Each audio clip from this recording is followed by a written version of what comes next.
श्री स्वामी समर्थ. महाशिवरात्रीला शिवलिंगावर कोणते फूल अर्पण केल्याने कोणते फायदे मिळतात?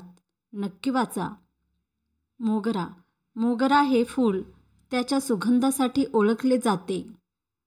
हे फूल महादेवाला अर्पण केल्याने भगवान शिव प्रसन्न होतात आणि भक्तांना संपत्ती आणि समृद्धीचे आशीर्वाद देतात. 2. बेलाचं फूल. भगवान शंकराच्या पूजेमध्ये बेलाचे पांढरे फूल अर्पण केल्यास प्रत्येक इच्छा लवकर पूर्ण होते.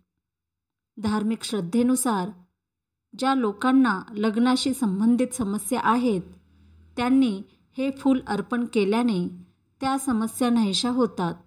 म्हणून महाशिवरात्रीच्या दिवशी हे फूल भोलेनाथाला अर्पण करून त्यांचे आशीर्वाद घ्या. 3. रुई.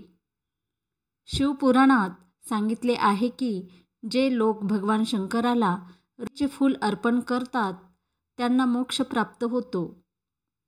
रुईच्या फुलाला मंदार असेही नाव आहे.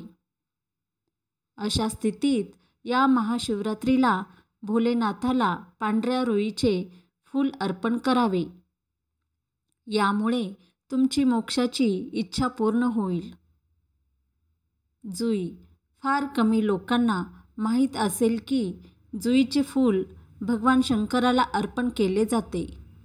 पूजा पद्धतीनुसार जे लोक आर्थिक संकटातून जात आहेत त्यांनी महाशिवरात्रीला हे फूल भगवान शंकराला अर्पण करावे.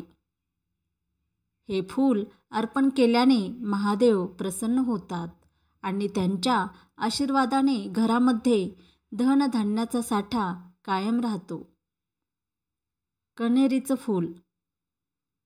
महादेवाला कण्हेरीचं फूल खूप आवडते. ते अर्पण केल्याने भगवान शिव प्रसन्न होतात आणि आपल्या भक्तांना सुख आणि समृद्धीचे आशीर्वाद देतात. चमेली. हे फूल त्याच्या सुगंधासाठी ओळखले जाते. धार्मिक मान्यतेनुसार चमेली फूल महादेवाला अर्पण केल्याने भगवान शंकराचा अद्भुत आशीर्वाद प्राप्त होतो. महाशिवरात्रीला हे फूल भगवान शंकराला अर्पण केल्याने जमीन आणि वाहनाचे सुख प्राप्त होते. शमीचे फूल. असे मानले जाते की शिवलिंगावर शमीचे फूल अर्पण केल्याने महादेवाची अपार कृपा होते. अशा स्थितीत महाशिवरात्रीच्या दिवशी शिवाची पूजा करताना हे फूल अर्पण करून त्यांचे पुण्य मिळवावे. शनिदोष आणि इतर समस्यापासून लवकर मुक्ती मिळेल. श्री स्वामी समर्थ.